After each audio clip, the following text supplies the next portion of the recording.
이 시내산과 시온산 얘기를 오늘 우리가 함께 나누려고 하는데, 이 산은 에베레스트 산처럼 그렇게 막 올라가기가 벅차고 힘든 그 높은 산은 아닙니다. 시내산은 사실 정확한 위치는 우리는 추정만 할 뿐 알 길은 없고, 오늘날은 사우디에 있다, 우리가 전통적으로 알고 있는 시나이 반도의 가장 밑바닥에 있다, 그렇게 얘기는 하지만 여튼 시내산이 있습니다.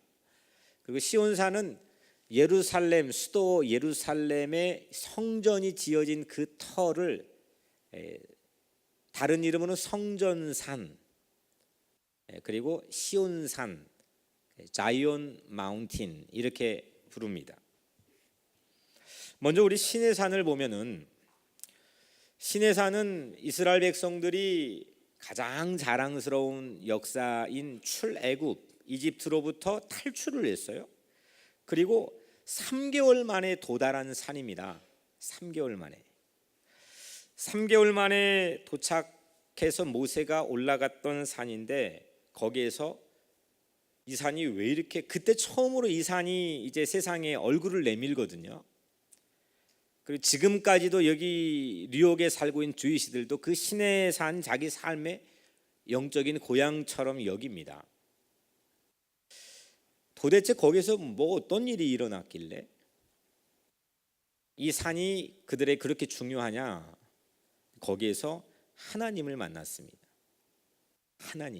처음 하나님을, 오늘 11절에 나 여호와가 온 백성의 목전에서, 그러니까 백성들의 눈앞에서 시내산에 강림할 것이리니, 그러니까 백성들의 눈앞에 하나님이 강림하셨던 첫 번째 사건, 이 하나님과 이스라엘 사이에 첫 번째 랑데뷰가 일어났던 이 사건이 시내산에 이루어졌습니다. 우리 이현숙 권사님, 우리 이종훈 장로님하고 처음 어디서 만났는지 기억나세요? 그 탁구장, 그 대학 때 공부 안 하시고 그 있죠? 처음 만났던 장소는 저는 모르지만, 처음 만났던 순간 지금도 기억하시죠? 그 기억하면 어때? 가슴 설레세요? 좋으시죠? 그래도 지금은 하여튼 어떻게 살아도, 하여튼 내가 사랑했던 삶의 순간은 첫 번째 만났던 장소라고 한다면 두고두고 잊지 않고 기억나겠죠. 이스라엘 백성들에게는 그런 장소가 시내산입니다. 하나님 처음 만난 장소.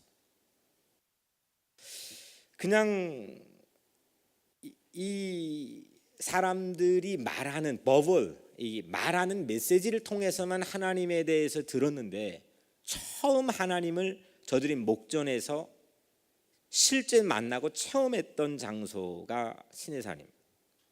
잊을 수가 없죠. 더욱이 그들은 중요한 증거를 받게 됐는데, 여러분들 가지고 있는 찬송가 뒤편에 보면은 기록이 되어 있죠. 10가지의 법인 10계명을 거기에서 받았습니다. 오늘 우리 출애굽기 19장을 읽었는데, 그 다음 장 20장에서 10계명을 하나님이 그 산에서 주셨습니다. 그래서 시내산을 사람들은 성산, 거룩한 산이라고 부릅니다. 그런데 시내산에는 중요한 특징 하나를 오늘 우리에게 공개합니다. 너는 백성을 위하여 주의 경계를 정하고 이르기를 너희는 삼가 산에 오르거나 그 경계를 침범하지 말지니 산을 침범한 자는 반드시 죽임을 당할 것이라. 좀 무섭네요. 그 산에 올라오면 죽는다는 거예요. 그 13절인가요? 13절 말씀에 보면, 그 산에 올라가거나 경계를 넘어서는 자는 돌을 던져 죽이거나 아니면 활을 쏘아가지고 죽이거나, 여튼 살아남지 못한다는 것. 그들은 430년 동안 그 이집트 제국의 악의 제국의 노예로 살면서 그들의 의식과 삶의 문화와 모든 삶의 패턴이 악과 죄에 찌들어 있습니다. 벗어날 수가 없습니다. 그 틀 안에서 그들은 놀았습니다. 그래서 백성들은 죄가 있는데 하나님은 죄가 없거든요. 같이 놀 수가 없어요. 사랑은 하고 좋아는 해도 멀리서 바라만 볼 뿐 가까이 하기엔 너무 먼 당신, 경계를 넘어올 수가 없습니다. 그래서 시내산은 한계가 분명한 산, 에베레스트처럼 8,850m 높아서 우리 보통 사람들에게 한계가 분명한 산이 아니라 하나님이 거기 경계를 만들어서 넘어오지 못했기 때문에, 마치 에덴 동산에 죄를 지은 다음에 아담과 하와가 거기에서 축출당했거든요. 그 다음부터는 거기를 넘어갈 수가 없는 것처럼 우리 삶에는 우리 각자의 죄 때문에 넘어가지 못하는 삶의 경계가 있습니다. 늘 주변만 빙빙 돌죠. 오늘 말씀도 보니까 거기 올라가지 말고 그 산 아래 주변에서 성결하게 하고 빨래를 빨아라. 그 준비해라.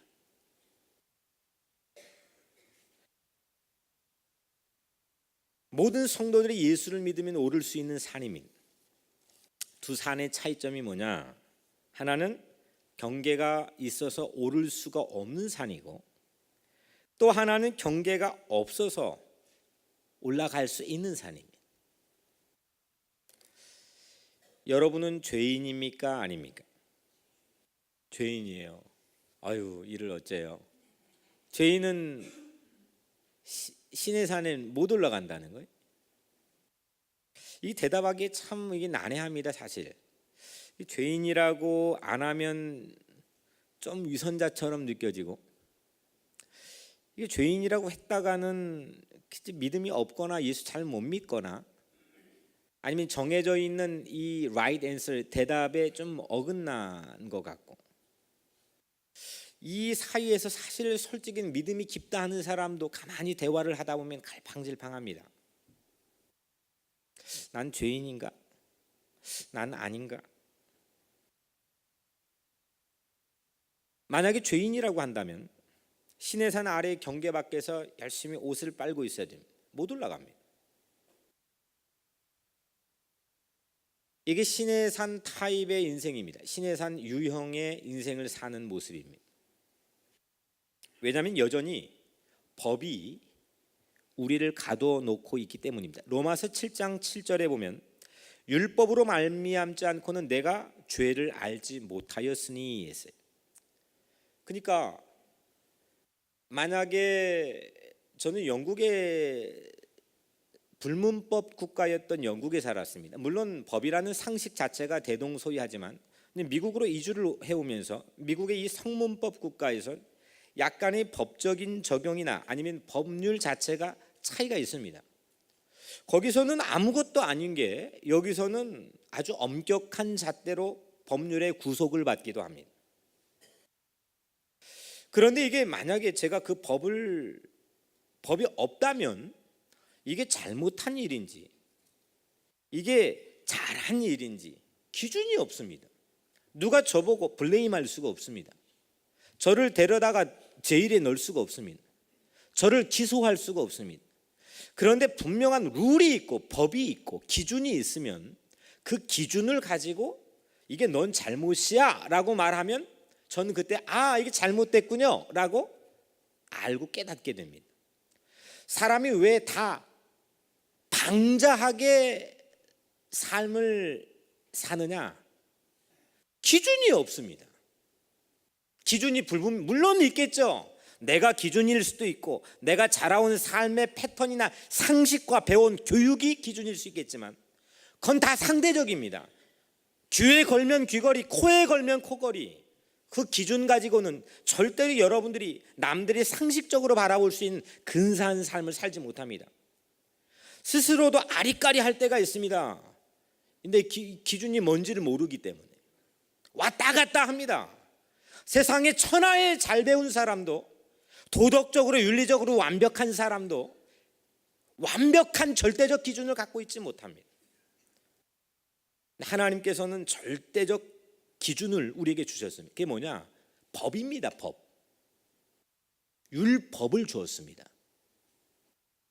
그래서 이 법은 어떤 펑션, 기능을 하느냐?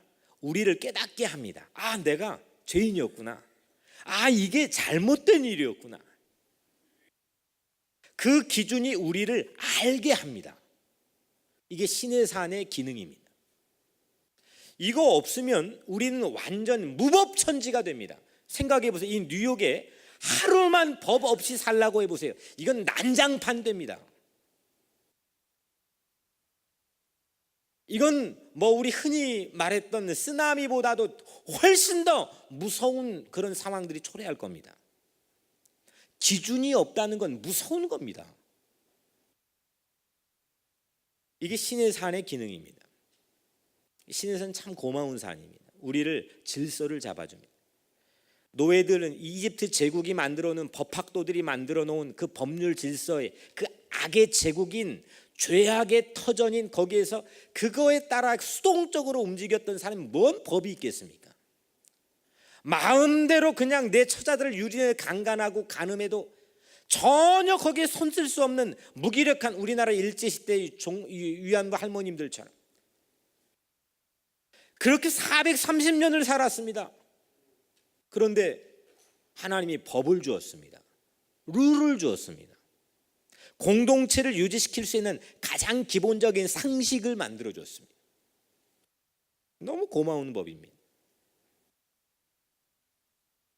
탕자가요, 누가복음 15장에 나와 있는 탕자가 아버지가 멀쩡히 살아있는데 유산 달라, 이게 진짜 이거 가당치나 않는 얘기지. 살아있는데 아빠 보고 유산 달라는 거예요. 근데 이렇게 달라고 해서 아니나 다를까 나가서 허랑방탕 모든 가지고 간 재산 다 탕진하고 노숙자가 되었습니다. 노숙자도 이런 노숙자가 어디 있습니까? 돼지를 치는 막사에 가서 일을 하는데 너무 배가 고파가지고 돼지가 먹는 먹이, 쥐염 열매도 주는 사람이 없었고 배를 움켜쥐고 고통스러워합니다. 그 순간 이 탕자에게 한 법이 들어옵니다.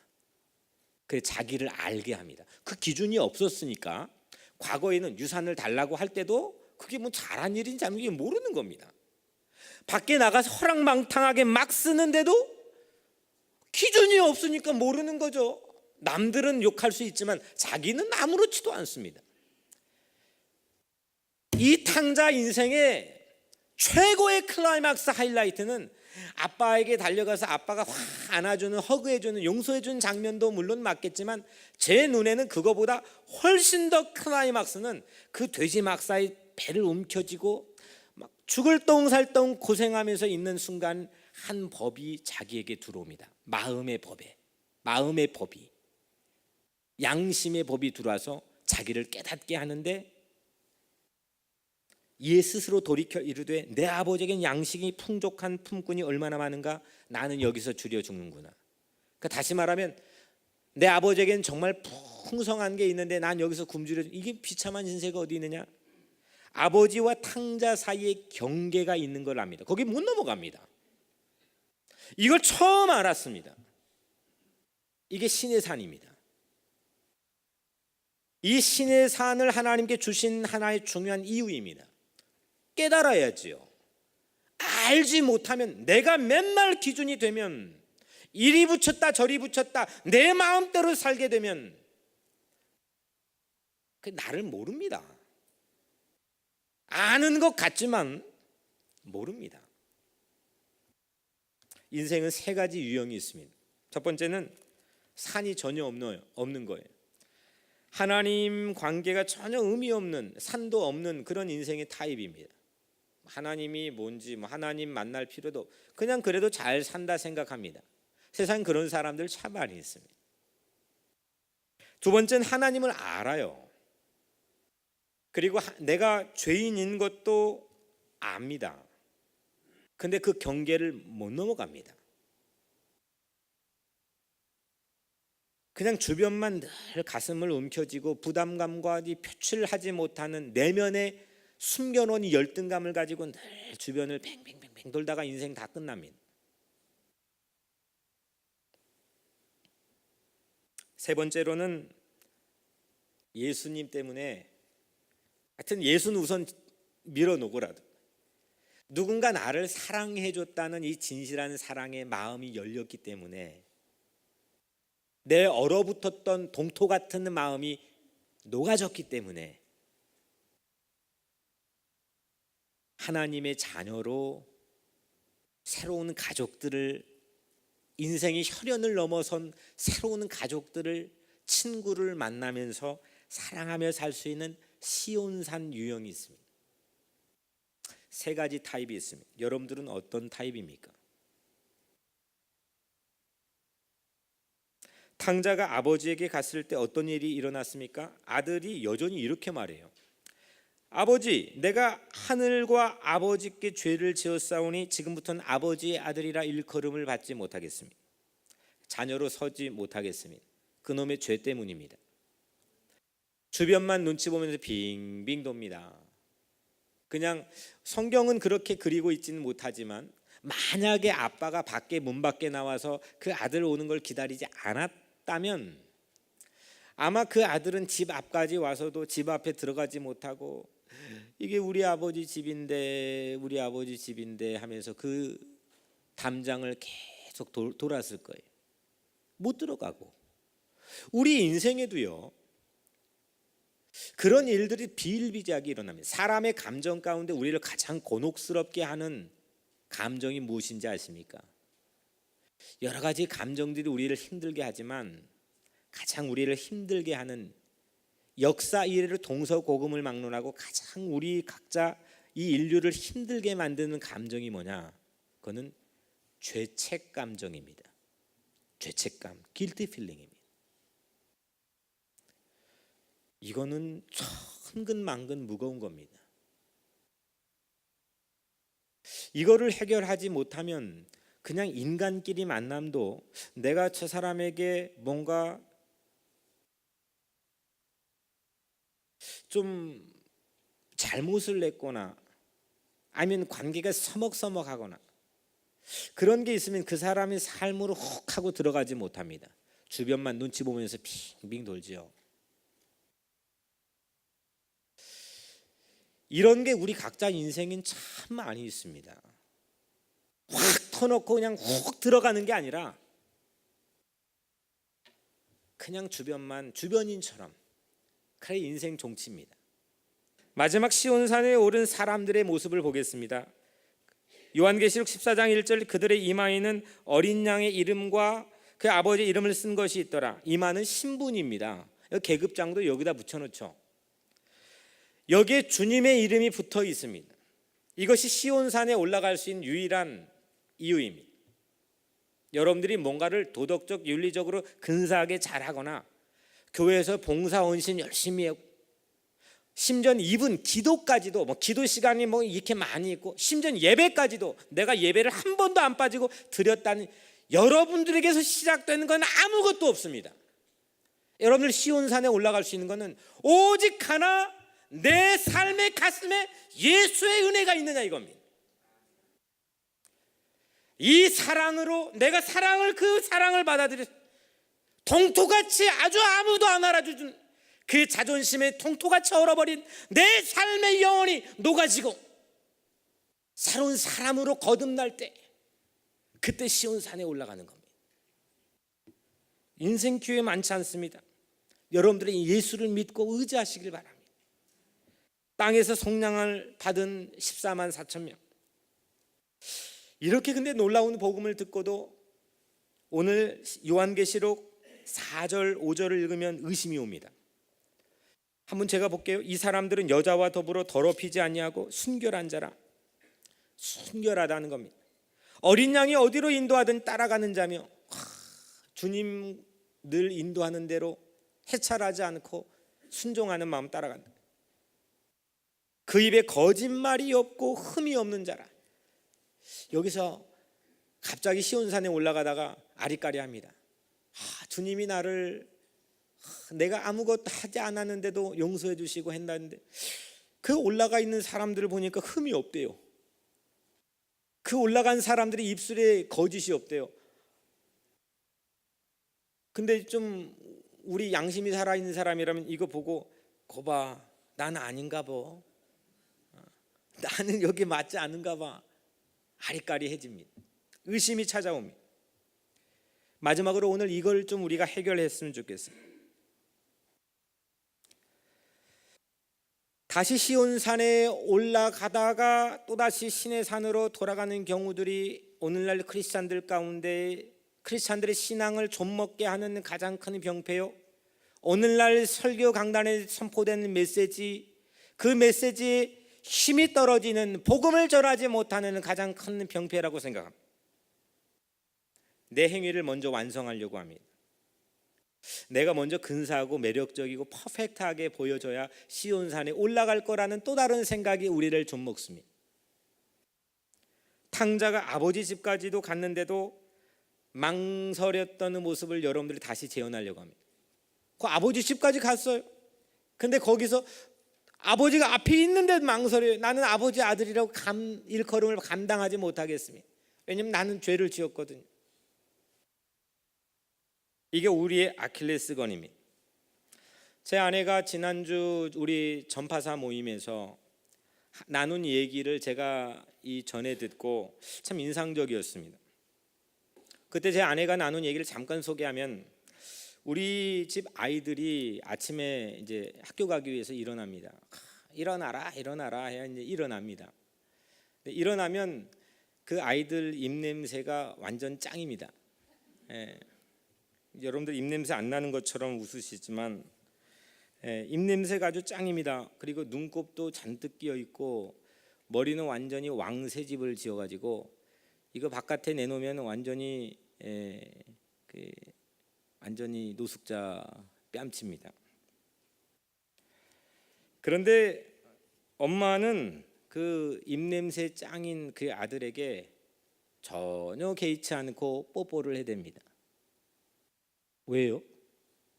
아들이니까. 아니 다른 사람 보기에는 아니 씻고 와, 양치질하고 와, 머리 감고 와, 이게 뭐야? 라고 말할 법한데 그 엄마의 눈에는 이 아들이 퍼펙트합니다. 완벽합니다. 오늘 시온산에 올라가 있는 14만 4천 명의 5절 마지막 절에 They are blameless. 그들은 흠이 없다. 정말 걔네들이 흠이 없는 삶을 일평생 살았겠습니까? 물론 예수 때문에 더 노력은 했겠지만 정말 전혀 블레임 할 게 nothing. 오늘 여러분들이 각자의 삶의 모습을 보고 자꾸 내 모습 보고 하나님이 내 눈으로 나를 어떻게 볼지를 생각하니까 시온산에 올라가다가 다시 시내산 가는 거죠. 왜 거기서 자꾸 헷갈립니까? 그 캐톨릭 방식으로 왜 계속 헷갈립니까? 우리는 예수 그리스도의 은혜로 구원을 받았습니다. 그냥 하나님의 자녀가 됐기 때문에 그 아버지는 자녀를 보고 blameless, perfect, 너는 그리스도 예수 안에 있는 어떤 자에게도 결코 정죄함이 없다 했습니다. 누구도 너를 비난하지 못할 것이고 누구도 너를 참소하지 못할 것이라고 말씀했습니다. 왜? 그 하나밖에 없는 아들 예수 그리스도, 직접 하나님께서 십자가에 못 박혀 죽어 모든 죄를 대속해 그 죄를 용서해줘 자녀를 삼았기 때문에 오늘 여러분들 각자의 인생의 삶에도 완벽하지 않더라도 때론 주님에게 은혜 받고 거듭난 삶에도 불구하고 여전히 그냥 그 자리에 헤매고 있는 삶의 영역과 시간이 있을지라도 주님 앞에 시온산에 올라가는 그 신명나고 설레는 기분으로 여러분들의 삶을 사시기를 주의 이름으로 간절히 축원합니다. 지경을 넘어서야 됩니다. 이것이 시온에 오른 자의 삶입니다. 시내산에서 시온산, 시내산의 펑션이 있다 했습니다. 시내산에서 시온산은 탕자의 돼지 우리에서, 탕자 돼지 우리의 마음의 법이 왔죠. 탕자의 돼지 우리에서 아버지의 집까지의 거리입니다. 시내산에서 시온산까지 가는 거리는 탕자의 돼지 우리에서 아버지 집까지 가는 디스턴스입니다. 구약에서 신약까지 가는 거리입니다. 부딪혀 주저앉던 한계를 넘어 시온산에 올라가는 여러분들의 삶이 되기를 바랍니다. 시내산 주변에서 평생 빨래남이 사시렵니까? 그냥 내 마음에 있는 길티 필림과 무거운 자책과 알량한 그 양심이 주는 그 생각 때문에 그냥 시내산 펑션으로 여러분들의 인생 주변 뱅뱅 돌며 눈치 보면서 어디 사람 하나 마음 안에도 들어가지 못하는 그런 외로운 고독한 삶을 사시렵니까? 시내산의 시온산으로 바꾸시길 바랍니다. 사랑하는 성도 여러분, 영적인 에베레스트 산은 시온산입니다. 시내산은 죄를 깨닫게 하여 우리를 회개하는 산이라면 시온산은 은혜로 우리를 구원하는 자비의 산입니다. 이 영적인 에베레스트 산인 시온산은 여러분들의 어떤 등산 기술로도 올라갈 수 없습니다. 오직 예수 그리스도의 놀라운 사랑으로 올라갈 수가 있습니다. 오늘 마지막 절 말씀 도리어 가장 은혜가 되지 않습니까? 요한계시록 14장 5절 흠이 없는 자들이었더라. They are blameless. 여러분들이 블레임할 게 없어서가 아니라 여러분들이 이미 하나님의 아들 딸들이 됐기 때문에 예수 그리스도로 더 이상 정죄받지 않는 의인으로 여겨졌기 때문에 하나님의 사랑 때문에 오늘 그 사랑을 받은 자답게 그 하나님의 놀라운 은총을 받은 자답게 서로 사랑하며 행복한 삶을 한 주간 동안 사시기를 주의 이름으로 간절히 축복합니다.